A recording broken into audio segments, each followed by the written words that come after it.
Mid-August, we had a dove field, had planted with some millet, and I kept noticing lots of turkeys, and knew there was some longbeards in the area and big turkey hunters, so I wanted to kind of take some inventory and kind of see what we had. So I threw a camera out and go back the next week, and lo and behold, first picture is this massive deer. Probably one of the biggest deer I've seen in this area. So from then on, it was kind of like it was an obsession. I was running cameras every couple days trying to get this deer figured out. So running cameras, fast forward a couple weeks, and take my wife out for her birthday dinner on a Friday night. Nice restaurant, got my good khakis, my good boots on, and have a good dinner and everything. And we get done eating, we go to leave, and it's 6:30 prime time. So I told her, I was like, look, drop me off. I gotta go see if I can see this deer. So I go beat bopping through my nice clothes, and I crest the hill, and there's some deer out in the field. So I just kind of get low in the ditch and lay down. Wasn't 10 minutes later, I look, and here he comes out the timber in a bachelor group. And when he steps out, it's just like, oof, this deer is a moose. Anyway, deer actually works up within about 80 yards of me that evening and feeds off. Didn't have a camera on me, couldn't get any footage, but that's when I knew that it was gonna get serious. So that was the Friday before the open. I went back Monday evening, had a stand on a hill that overlooks our big bottom, sat there. He come out again, 6:20, 6:30, trail right by the tree I wanted to hunt. So I sat down with some buddies, Bo and Parker, and we kind of come up with a plan. So that was Monday. Tuesday, me and Bo met at lunchtime, went, put our sticks in the tree, cut our shooting lanes, and checked the camera one more time. And sure enough, he was every day, 6:30. So that was Tuesday before the open. Let it sit Wednesday, Thursday, go in Friday a little before lunch, check the camera, he hasn't showed. He no-showed the last 2 days. That's when we start worrying that we may have bumped him with the cutting the shooting lanes and all that stuff. But velvet season, you only got 3 days, so we decided, all right, we're gonna hunt it. Had a decent win, wasn't the optimal win for the sit, but when you only got 3 days, you just kind of go after them. So get up in the tree about 4 and sit there. Not a lot of deer movement, which it's hot. Wasn't really expecting the deer to move great. Saw a few does off to our left. Doubt starts to set in. We ain't gonna see this deer.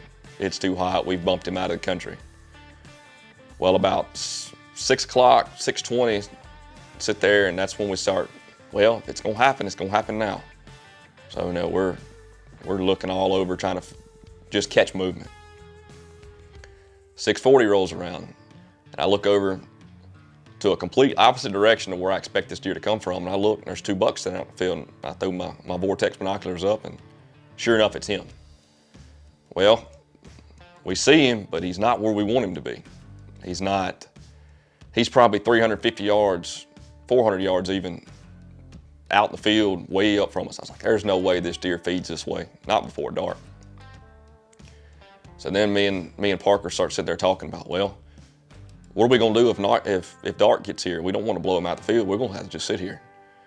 Well, as we're sitting there talking, I look up, and this deer, him and his running buddy just turns and starts trotting towards us. When he does that, the big deer just kind of shakes his head, and something about these velvet deer, they're loose, they haven't been pressured, they're just out there just frolicking. Well, he turns and picks his head up and just beelines for us. And there's a creek that run off to our right, and he starts following this creek.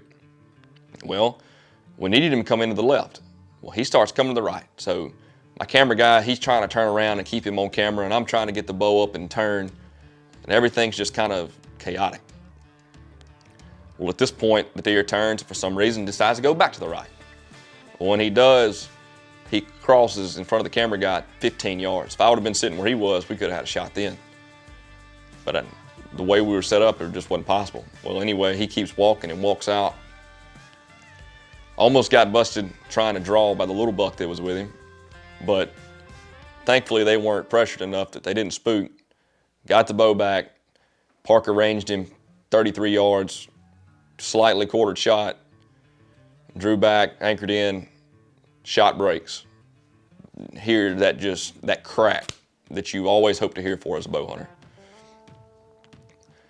Shooting black knocks, could not see the air of flight to save my life. Did not know where I hit this deer, I just know it sounded good. Well, I turned and looked at Parker. Where'd I hit him? Where'd I hit him? He said, man, I couldn't see the air.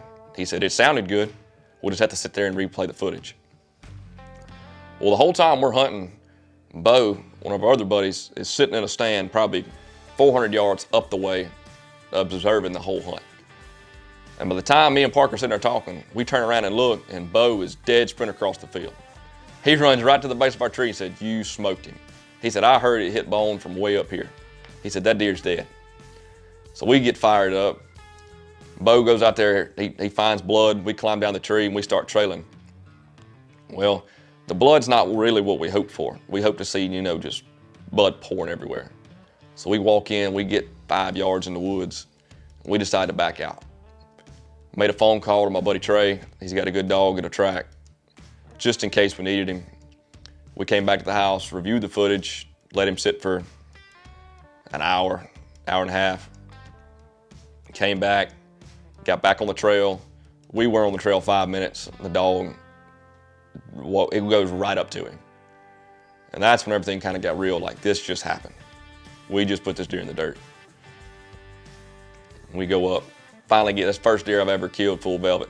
And it's unreal. Like it was an experience that I'll never forget when I first laid my hands on that deer. And without good friends and good support from my grandfather kind of guiding me through the whole process, and us sitting down, me on the phone with him every day, hey, what should I do if this happens? Or do you think I need to hunt this tree with this wind? Or do you think we need to set up in the woods maybe and try to catch him coming to the field before dark? Just being able to rattle questions off people really helped me, in the end, bag the deer. So I'm thankful for that. Getting back to the house, let the wife see him. Man, she was overjoyed with it. I wish my little girl could have seen it, but she was in bed. But that's why we do what we do, for moments like that. So just still in awe. Deer wind up scoring. We green scored him that night at 151 and an eighth. That's my biggest bow kill, Pope and Young. Second Pope and Young in 2 years, actually. So hope y'all enjoyed the video. Be sure to like and subscribe to the channel for more stuff. I know we're in the works for some other things, maybe some bow setup videos and our era setups and our stand setups and stuff like that. Some of the guys are wanting to get in front of the camera and talk just to get a chance for you to meet all of us. But thank y'all for y'all's support, and we hope to see you on the next one.